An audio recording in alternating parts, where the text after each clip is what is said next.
Bienvenue sur Teach, votre émission d'enseignement et de maturité spirituelle. Aujourd'hui, nous allons continuer quelque chose que nous avons commencé il n'y a pas longtemps. Nous sommes en train de parler des attributs de l'amour, en train de voir l'amour dans toutes ses facettes. L'amour dont parle Paul dans 1 Corinthiens chapitre 13. Il fait suivre cette idée-là de plusieurs attributs, de plusieurs adjectifs. Il personnalise l'amour.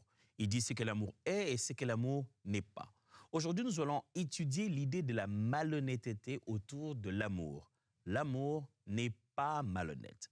Qu'est-ce que ça signifie en réalité? Alors, let's teach. Grandissons ensemble.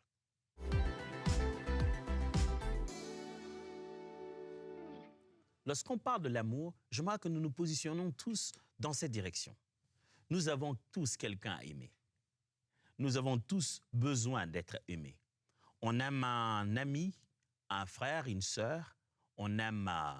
On devient amoureux, amoureuse de quelqu'un, quelqu'un avec qui on veut partager sa vie, fiancé et puis après marié. On aime les parents, les enfants. On aime frères et sœurs dans le Seigneur. On aime ses dirigeants spirituels. On aime les membres qui constituent notre Église, notre organisation. On aime sa patrie. On aime des gens avec qui on travaille. L'amour, on doit l'exercer devant tout le monde, même des fois devant des parfaits inconnus. À peine qu'on les rencontre, sans qu'on ait besoin d'imaginer, de savoir qui ils sont vraiment, mais on a rendu notre amour disponible et déjà prêt à être utilisé. Alors l'amour, si on doit vivre cet amour, quel qu'en soit le contexte, quel qu'en soit le milieu, l'amour, lorsqu'il vient de la nature de Dieu, eh bien cet amour a un visage, a des facettes, dont Paul parle dans 1 Corinthiens chapitre 13.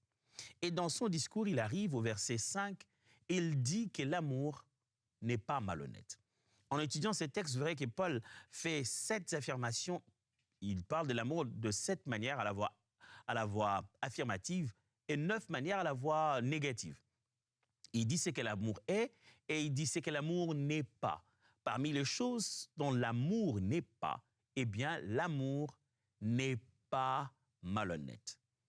Si vous aimez vos parents, vous ne pouvez pas être malhonnête avec eux. Si vous aimez votre femme, votre mari, vous ne pouvez pas être malhonnête avec eux. Si vous aimez vos enfants, si vous aimez vos collaborateurs, si vous aimez votre pasteur, vous aimez les frères et sœurs qui viennent dans votre assemblée, vous aimez ceux de votre nation, si vous dites que vous êtes en train d'exprimer de l'amour, eh bien, retirez dedans toute forme de malhonnêteté.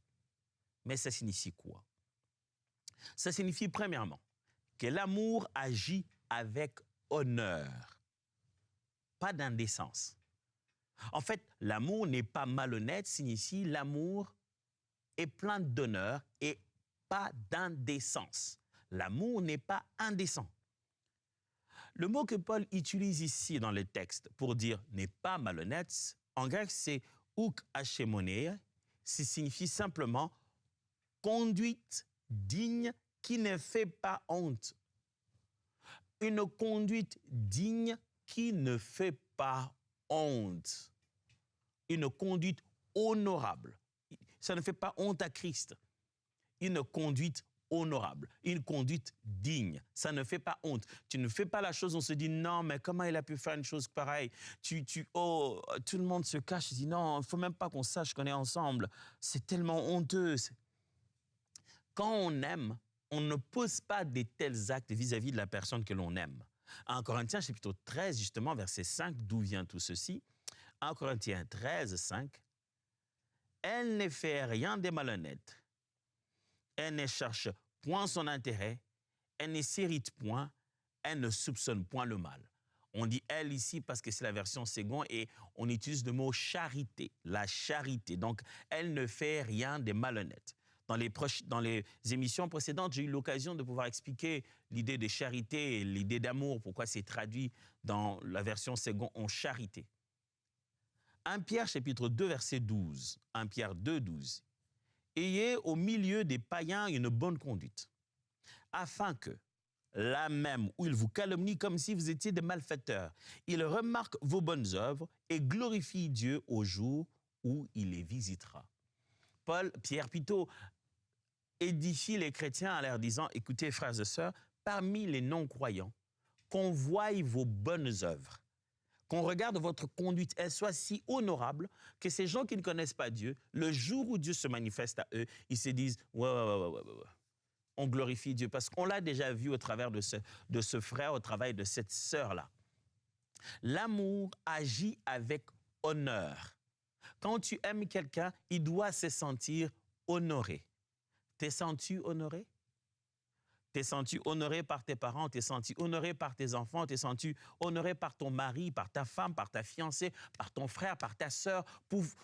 Si une personne se plaint en disant « j'ai l'impression que vous ne m'aimez pas », regardez peut-être dans le domaine de l'honneur.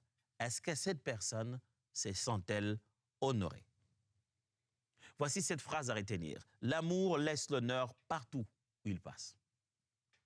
L'amour laisse l'honneur partout où il passe. Quand quelqu'un aime, il quitte un endroit en ayant honoré les gens qu'il a trouvés. L'amour laisse de l'honneur. C'est ce que ça veut dire, l'amour n'a rien de malhonnête. Ça veut dire que l'amour ne fait rien de honteux. L'amour est plein de dignité.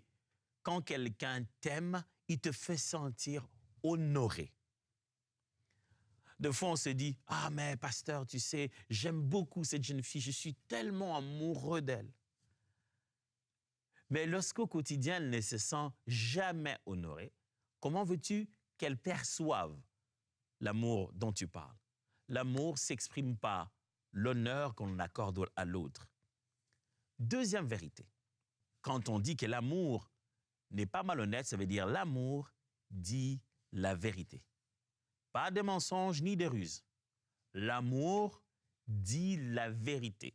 N'oubliez pas, le mot ici, c'est faire tout ce qui est, on fait tout ce qui est digne, ce qui n'est jamais un sujet de honte. L'amour n'est pas malhonnête, ça veut dire l'amour n'a pas de tromperie derrière la tête. L'amour ne dit que la vérité. Il n'y a pas de ruse, il n'y a pas de mensonge. Si vous aimez, vous devez haïr le mensonge vis-à-vis de cette personne-là. Celui qui aime ne va pas mentir. Quand tu es rempli dans ton cœur de l'amour de la personne, tu fais de ton mieux de toujours lui dire la vérité. Toujours lui dire la vérité. Vous savez, des fois, c'est par souci de protection, on s'est dit non, mais si je lui dis toujours, tout le temps, peut-être qu'il est fragile. J'ai appris avec le temps, à mes dépens, malheureusement, qu'à un certain niveau, il n'est pas de notre responsabilité de décider si une chose va vraiment faire du mal à quelqu'un ou pas. C'est la décision de la douleur, de l'intensité de la douleur lui revient à lui. Moi, ma responsabilité, c'est de dire la vérité avec douceur, amour, en faisant de mon mieux de ne pas lui jeter ça sur le visage, mais de lui dire avec tout l'amour et toute la considération nécessaire. Parce que c'est comme ça qu'on amène les gens au salut.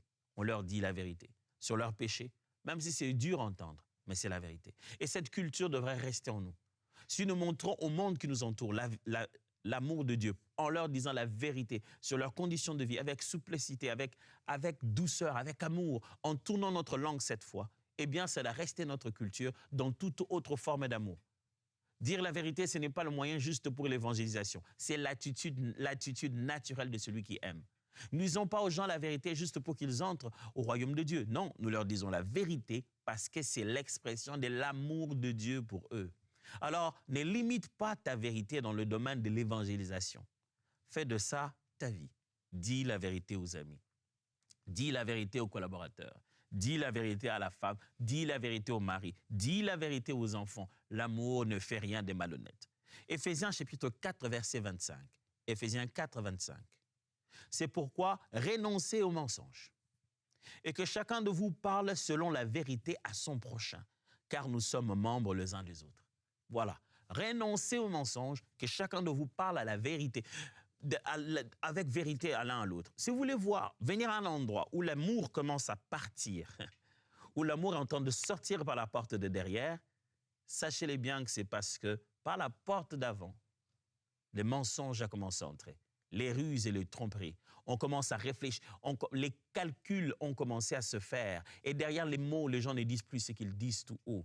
Ils expriment une chose en cachant une autre. Quand les paroles deviennent des moyens de couvrir les intentions, on est de les exprimer. Quand les paroles deviennent des couvertures des véritables pensées, au lieu d'en être les moyens d'expression. Le mensonge commence à s'installer sans qu'on l'appelle par ce nom-là. On utilise d'autres termes pour appeler sagesse, demi-vérité. Sachez que vous êtes en train de faire du tort à l'amour. Vous causez du tort à l'amour lorsque la ruse, les mensonges commencent à remplacer et la vérité n'a plus sa place. Entre frères et sœurs, entre amoureux, père, fils, mère, fille, entre membres de la même famille, frères et sœurs, pasteurs, église, quelles que soient les relations d'amour, la vérité doit être au centre. Colossiens chapitre 3, verset 9. Ne mentez pas les uns aux autres, vous étant dépouillés du vieil homme et de ses œuvres. Paul est clair, ne mentez pas les uns aux autres. Pourquoi? Parce qu'en fait, vous vous êtes dépouillés du vieil homme et de ses œuvres. Le mensonge rentre à l'église, rentre dans nos maisons, rentre dans nos vies, mais il ne porte pas le même nom. Pose la question au chrétien, est-ce que tu es un menteur? Il dira, non, moi je suis enfant de Dieu. J'ai donné ma vie au Seigneur, je ne suis pas un menteur. Mais quand tu regardes sa vie, c'est rempli de mensonges à gauche, à droite. Il a donné d'autres noms, des belles justifications. Pourquoi? Parce que nous avons une mauvaise façon de réfléchir. Retenez bien cette phrase. Le mensonge protège mon ego. La vérité protège notre amour. C'est parce que nous pensons tout le temps que le mensonge nous protège. On se dit, si je mentis, ça me protégera. Un jour, mon fils est venu et son école s'est plaignait en disant, mais il ment beaucoup. On lui demande un truc, il ment, il dit une chose et puis il ment. Il ne s'était pas rendu compte que le mensonge l'aidait. En fait, mon fils s'était rendu compte que chaque fois qu'il veut une chose, on lui dit, est-ce que tu as fait ceci? Roland, tu as fait ceci? Il dit, il hésite un peu. Il s'est dit, si je lui dis oui, il va s'en aller alors. Il va me laisser jouer, il dit oui. Et puis toi, tu vois, sans rien vérifier, Roland, tu as fait ta chambre, il te regarde, il dit, oh, si j'ai dit non, il va me dire d'aller faire, et puis, donc je vais rater mon film préféré. Il dit oui, mais parce que dans sa tête, il dit, oh, je veux faire, qu'il aille d'abord gérer après. Le mensonge commence comme ça, légèrement. C'est dit, j'ai utilisé ça pour sauver mon ego, pour sauver mes intérêts. J'ai utilisé ça pour me protéger. J'ai utilisé ça pour qu'on dise, on ne me frappe pas. J'ai utilisé ça pour qu'on ne s'énerve pas contre moi. En fait, celui qui ment a tendance à être égoïste. Derrière le mensonge, on ne pense qu'à soi-même. Le jour où je l'ai fait asseoir, mon fils, je lui ai dit, oh non, ça ne se passe pas comme ça. Et après cette mauvaise habitude, il s'est rendu compte que ça l'aidait dans tout, à l'école, par-ci, par-là. Je me suis assis avec lui pour le faire comprendre qu'est-ce que ça voulait dire un mensonge. Il n'en était pas conscient. C'est une habitude qu'il s'est rendu compte que bon, ça marche. Et bon, puisque ça marche, il a gardé ça. Je me dis m'asseoir avec lui, je lui ai expliqué. Je lui ai dit, tu sais, si tu me dis ça, et puis après, je vais aller vérifier et je me rends compte que ce n'est pas ce qui était, tu m'as menti. On dirait qu'il était stupéfait de comprendre que c'est ça, mentir. Il s'est dit, je mens pas. Il dit, oui, dans ta tête, tu imagines des choses. Mais c'est ça qu'est le mensonge. À partir de ces jours-là, du jour au lendemain, il a appris qu'il ne fallait pas. Il ne fallait pas tenter de croire que je vais faire passer le problème rapidement pour 5 minutes. Parce que la souffrance après sera grave. La trahison après sera grave. Celui qui ment ne pense qu'à lui. Dans le mensonge, quelqu'un essaie de protéger son ego. Mais la vérité essaie de protéger l'amour. Quand on dit la vérité, on veut garder la relation. On ne veut pas la détruire. C'est par la vérité, c'est ce monde dans lequel nous sommes qui nous fait croire que la vérité détruit les relations. Non, non, non. C'est la manière de le dire, à quel moment le dire, de quelle manière on l'a dit, à qui on l'a dit. Ça peut avoir des conséquences. Jésus nous exhorte beaucoup de tourner notre langue cette fois, d'avoir la sagesse façon de le dire. La Bible nous parle de le faire avec douceur, mais il faut le faire. Mais quand quelqu'un multiplie des mensonges, il ne pense qu'à lui-même. Le mal avec le mensonge, c'est qu'il faut un mensonge 2 pour justifier le mensonge 1. Et il faut un mensonge 3 pour équilibrer les mensonges 2. Il faudra un mensonge 4 pour pérenniser les mensonges 3. Et il n'y aura que 2 mensonges, un mensonge. Il n'y aura pas une vérité qui va couvrir les autres mensonges.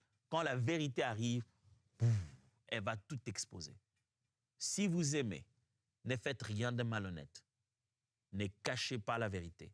N'usez pas des ruses derrière pour une personne que vous aimez. Ne soyez pas rusés, ne dites pas de mensonges. Comment voulez-vous dire que vous aimez quelqu'un, mais vous lui avez mis une boisson, quelque chose dans la boisson, qui soit l'affaiblit physiquement pour abuser de lui, ou soit l'excite physiquement sans qu'il s'en rende compte. Ça s'appelle du mensonge. Vous ne pouvez pas manipuler la relation dans une direction en appelant ça de l'amour. Troisièmement, lorsqu'on dit que l'amour ne fait rien de malhonnête, ça veut dire l'amour est réglo dans l'argent. L'un des domaines de honnêteté ou de malhonnêteté, c'est le domaine de l'argent, des finances, d'échange des ressources et des valeurs économiques. Le domaine de l'argent est l'un des domaines dans lequel l'amour est énormément éprouvé. Que l'on aime son frère, sa sœur, ses amis, ses enfants, ses parents, que l'on aime sa femme ou son mari, l'argent est l'un des domaines très, très, très complexes. Et quand on dit qu'on aime quelqu'un, la Bible dit « l'amour ne fait rien de malhonnête ». Cela signifie l'amour est réglo en domaine d'argent. 2 Corinthiens chapitre 8, verset 21 dit « Car nous recherchons ce qui est bien, non seulement devant le Seigneur, mais aussi devant les hommes. » C'est ça un chrétien. Nous recherchons ce qui est bien. On n'est pas là en train de se dire, non, pour moi, c'est seulement Dieu. Alléluia, gloire au Seigneur, je fais seulement ce que Dieu veut parce que les hommes veulent. Non, non. La foi chrétienne veut pas une image, veut une nature agréable à Dieu et une nature éprouvée par les hommes. Frères et sœurs, montrer à quelqu'un qu'on l'aime, c'est faire attention dans les interactions financières. Si c'est son argent, c'est son argent. Je vais vous donner un bon conseil, un conseil d'ami. Et regardez ça dans la Bible, vous verrez que la Bible nous explique ça avec d'autres mots. Ne prenez pas plaisir à vous endetter dans une relation d'amour. Quand vous avez déjà établi un amour bien clair, faites de votre mieux pour éloigner les dettes. Parce que les dettes entre vous vont soit corrompre moralement l'un ou l'autre, ou vont soit vous amener dans des sérieux problèmes au point de détruire cette relation. Je vous suggérerais encore de donner gratuitement ce que vous avez, mais de ne pas user, de ne pas user dans son cœur de cette sensation de la dette. La Bible dit des dettes des personnes si ce n'est la dette de l'amour. Ça veut dire ne devez rien à personne si ce n'est de se dire au fond de son cœur que je le dois de lui montrer l'amour tous les jours. L'argent peut être un point de départ pour détruire toute amitié. Des gens étaient bons, un bon matin, ils parlent des questions d'argent, et puis c'est parti. Proverbe chapitre 11, verset 1. Proverbe chapitre 11, verset 1. La balance fausse est en horreur à l'Éternel, mais le poids juste lui est agréable. Mes amis, l'honnêteté en matière d'argent est l'expression de l'amour. Respectez les limites de l'argent. Si vous aimez des gens, ne leur prenez pas l'argent en utilisant les balances fausses. C'est-à-dire, ne faites pas votre commerce avec de la manipulation derrière pour récupérer de l'argent aux gens sans qu'ils se rendent compte de ce qu'ils sont en train d'acheter. C'est de l'amour, l'argent, les comptes financiers doivent être clairs. Si c'était 20, c'est 20. Si c'est 10, c'est 10. S'il ne t'a pas demandé de prendre, ne prends pas. Vaut mieux encore lui rendre tout et à lui de décider de te donner. Ne te dis pas, mais c'est mon ami, qu'est-ce qu'il va faire de 100 $? C'est rien. Si je lui demandais, il va me le donner. C'est pourquoi je prends ça même sans demander. Faites pas ça. Écoutez bien ça. Des comptes clairs gardent des cœurs clairs. Des comptes clairs gardent les cœurs clairs. Lorsque les comptes sont clairs, on sait ce qu'on doit à chacun, de quelle manière et pourquoi, de quel montant. On ne vit pas dans une relation qui promène un montant que personne n'ose citer. Quelqu'un doit à l'autre, on cache ça au nom de sourire. Quand les comptes sont clairs, les cœurs sont aussi clairs. Si tu aimes, mets le sujet de l'argent très bien au milieu et très bien au clair. Combien des couples ne meurent-ils pas à cause de la question de l'argent? Parce qu'après qu'on s'est dit qu'on s'aime, on s'aime. Et quand on touche le niveau de l'argent, on se rend compte qu'elle est malhonnête en ce qui concerne l'argent. Or, l'amour n'est pas malhonnête. Ça signifie l'amour est réglo dans l'argent. en ce qui concerne l'argent. Quatrièmement, l'amour respecte les limites et le corps et les corps. L'amour respecte les limites qu'on lui donne et respecte les corps des autres. 1 Thessaloniciens chapitre 4, versets 3 à 6. Ce que Dieu veut, c'est votre sanctification, ce que vous vous absteniez de l'impudicité, ce que chacun de vous sache posséder son corps dans la sainteté et l'honnêteté, sans vous livrer à une convoitise passionnée comme font les païens qui ne connaissent pas Dieu. C'est ce que personne n'use envers son frère de fraude et de cupidité dans les affaires, parce que le Seigneur tire vengeance de toutes ces choses, comme nous vous l'avons déjà dit et attesté. Lisons 1 Timothée chapitre 5, verset 2. Les femmes âgées comme des mères, celles qui sont jeunes comme des sœurs, en toute pureté. Dans 1 Thessaloniciens, Paul rappelle la sanctification dans le corps. Il revient à la question de la fraude et l'honnêteté financière dans les échanges commerciaux et économiques. Mais la sainteté, que chacun tienne son corps dans la pureté et respecte le corps de l'autre et pas vivre à l'impudicité. Et dans 1 Timothée 5, 2, Paul donne des instructions au pasteur Timothée. Il lui parle des relations qu'il doit avoir précisément avec les femmes âgées. Il doit le considérer comme des mères et celles qui sont plus jeunes comme des sœurs avec toute pureté. Avec toute pureté. Quand on dit qu'on aime, le corps de l'autre n'est à ma disposition qu'à son consentement. Et dans les règles de ce que le Seigneur a donné. Tu ne tapes pas, tu ne frappes pas, tu ne fracasses pas la tête, tu ne jettes pas quelque chose sur quelqu'un que tu aimes. Comment? C'est-à-dire que tu es chez toi et les gens viennent te voir et disent « Ah, où est ta femme, celle que tu aimes ?» Tu lui demandes de sortir. Elle a un bobo ici de comment tu l'as cogné hier. Waouh! Je sais que ce n'est pas évident. Oh, je sais que ce n'est pas évident. Mais l'amour n'est pas censé dépasser les limites d'un corps à un autre. Parce que les mêmes personnes que voilà, elles ne sortent pas d'un restaurant et ont cogné la serveuse. Non. Quand quelque chose tombe malencontreusement sur leurs habits, c'est dit « Ah non, désolé, désolé. » Dit « Non, c'est pas grave, madame, c'est pas grave. » Mais si un petit rien se fait chez lui à la maison, oh, il passe au rouge. On se demande, est-ce que tu l'aimes vraiment? L'amour respecte le corps de l'autre. Si tu penses que c'est une personne que tu aimes, attends. La Bible a dit, ne touche pas, attends. Ne touche pas, fais attention, limite-toi. L'amour doit apprendre à te limiter.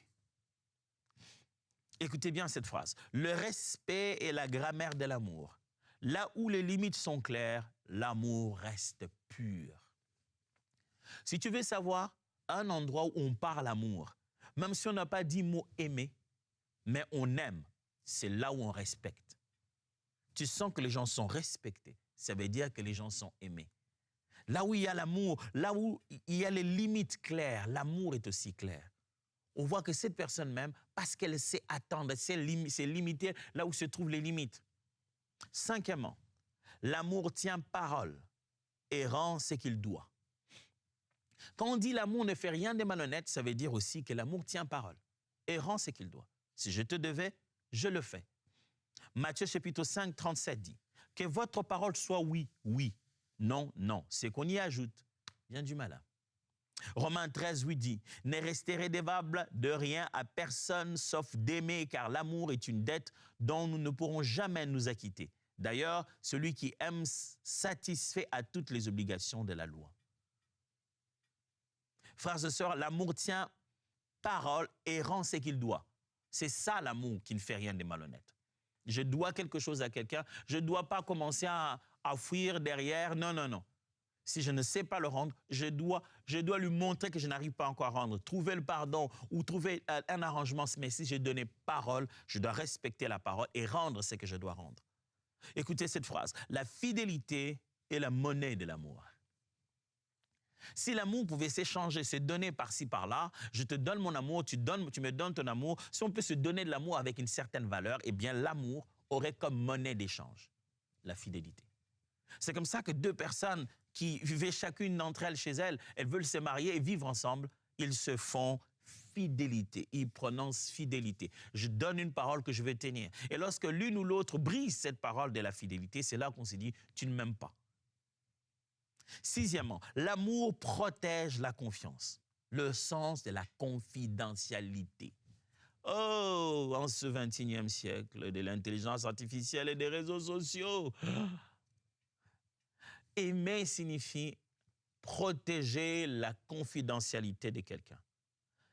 L'amour ne fait rien de malhonnête signifie l'amour se rassure que ce qui est privé à la personne reste privé. Je n'ai pas le droit de divulguer ce qui ne me permet pas de divulguer. Proverbe 11, 13 dit, « Celui qui répand la calomnie dévoile les secrets, mais celui qui a l'esprit fidèle les garde. » Répand la calomnie, dévoile les secrets. Comment voudrez-vous expliquer aux gens que vous les aimez si vous les calomniez? Calomnier quelqu'un, ça veut simplement tout de suite dire que cette personne n'a pas la place d'amour dans ton cœur. Éphésiens chapitre 4, verset 29. Qu'il ne sorte de votre bouche aucune parole mauvaise, mais s'il y a quelques bonnes paroles qui servent à l'édification et communiquent une grâce à ceux qui l'entendent. Frère, ce n'est pas parce que c'est sur Internet que tu dois t'en faire évangéliste d'un message comme celui-là. Des fois, il arrive que sur les réseaux sociaux tombe quelque chose de privé, mais ça ne devient pas une réalité officielle que tout le monde doit répandre partout. Si tu aimes et si ton cœur est rempli d'amour, protège la confiance des gens, protège leur confidentialité. Ne partage ni données personnelles, ne te mets pas à divulguer des informations de quelqu'un en disant que c'est par amour que tu le fais. Écoutez cette phrase, l'amour ferme la bouche pour garder les cœurs ouverts. Ouais. Si vous aimez sincèrement, vous devez apprendre cette chose. Vous taire, juste fermer la bouche, n'est pas être obligé de commenter pour garder votre cœur ouvert vis-à-vis d'une personne. Pour que le moment où elle doit se repentir, le moment où elle doit chercher secours, vous soyez disponible et vous ne puissiez pas regretter les phrases que vous avez dites avant. Je vais vous proposer pratiquement et rapidement 8 choses à faire. Ça va être rapide. Voici comment vous pouvez faire pour vivre l'amour qui n'est pas malhonnête. 8 manières de vivre pratiquement cela. Un amour qui n'est pas malhonnête. 1. Garde un langage propre. Zéro moquerie, ni des sous-entendus blessants. Ne parle pas avec moquerie aux gens. Rassure-toi que dans tes mots, tu communiques la vérité. Tu veux un amour sans malhonnêteté, garde un langage propre. 2. Habille-toi avec pudeur et bon sens, en fonction du contexte. Un amour qui n'est pas malhonnête, c'est un amour qui respecte les autres par l'accoutrement déjà.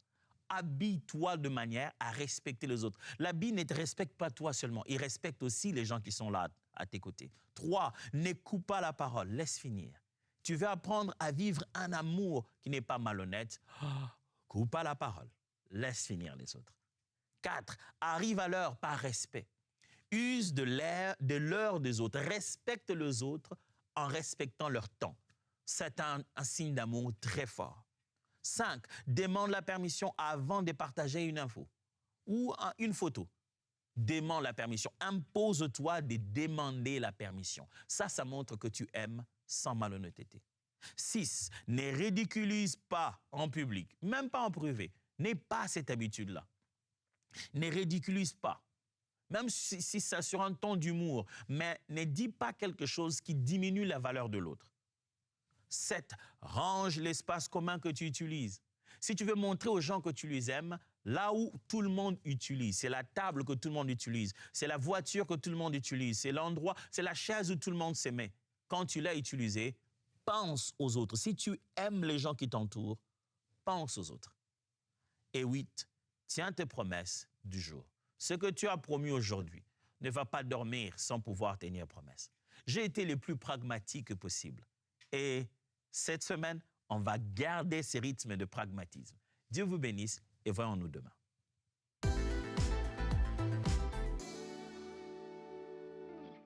Bonjour équipe MCI. J'aurais dû faire ce témoignage il y a plus de 2 ans. Je n'en ai pas eu la force. Par grâce, j'ai rencontré le pasteur Jérémy à la conférence de Saint-Étienne il y a peu. Il m'a encouragée à le faire. En septembre 2022, un membre de ma famille proche a eu un terrible accident. Et peu de temps avant, une amie m'avait envoyé Prière inspirée que je ne connaissais pas. Et je n'ai pas voulu le lire, je pensais que c'était n'importe quoi. Et un mois, précisément jour pour jour, et je pensais que c'était plus longtemps, mais non, un mois juste, le Saint-Esprit m'a amené à fléchir mes genoux et à prier pour cette personne, alors que je voulais prier pour mes enfants. Et il a insisté, et je l'ai fait, je me suis exécutée. Et au moment où j'ai commencé ma prière du psaume 37, c'était lisons et prions le psaume 37, et Dieu agira. Il a vraiment agi. Il a sauvé d'une mort certaine cette personne qui au même moment faisait un grave accident qui aurait dû lui ôter la vie. Et sans ce psaume 37, où le pasteur Jérémie a fait une déclinaison qui était vraiment très très intéressante, et il nous invite à faire la même chose pour les différents psaumes du reste. Et cette personne aujourd'hui est en vie, a eu des troubles neurologiques très profonds. Aujourd'hui se remet, s'est quasiment remis totalement de cet accident. Et je remercie infiniment le pasteur Jérémie de m'avoir accompagné ce jour où cet homme aurait pu y laisser sa vie. Et les médecins ont été formels. C'est surprenant qu'il soit encore en vie. Infiniment merci et soyez bénis. Ce beau témoignage amène de la joie non seulement dans le ciel, mais également sur la terre, dans sa vie, mais également dans la vie de toute l'équipe de MCI. On est tellement reconnaissant de ce que le Seigneur fait et reconnaissant parce que si cette personne a pu être touchée, c'est parce que quelqu'un, un jour, qui regardait MCI, s'est dit « Ah, je veux que quelqu'un puisse rencontrer Jésus-Christ, je veux que quelqu'un soit touché par le Seigneur. » Et cette personne s'est dit « Allez, je vais faire un don à MCI. » Cette personne, c'est peut-être toi. Alors, je veux te remercier de tout mon cœur, et non seulement moi, mais toute l'équipe, pour ce don que tu as fait, pour ce partenariat peut-être mensuel que tu as fait. Merci, merci de tout cœur pour cet amour que tu as manifesté envers le Seigneur, envers son œuvre et envers ton prochain, ton frère ou ta sœur. Que le Seigneur te bénisse abondamment, qu'il te fasse du bien à toi, à ta famille, à ton cœur, à ton âme, et que à travers ce soutien que tu apportes à MCI, il puisse encore toucher un maximum de personnes pour sa gloire. On ne pourra pas regretter d'avoir semé dans l'œuvre du Seigneur. Alors, merci. Que Dieu te bénisse. Un grand merci à tous nos partenaires qui donnent pour voir des vies transformées partout dans la francophonie.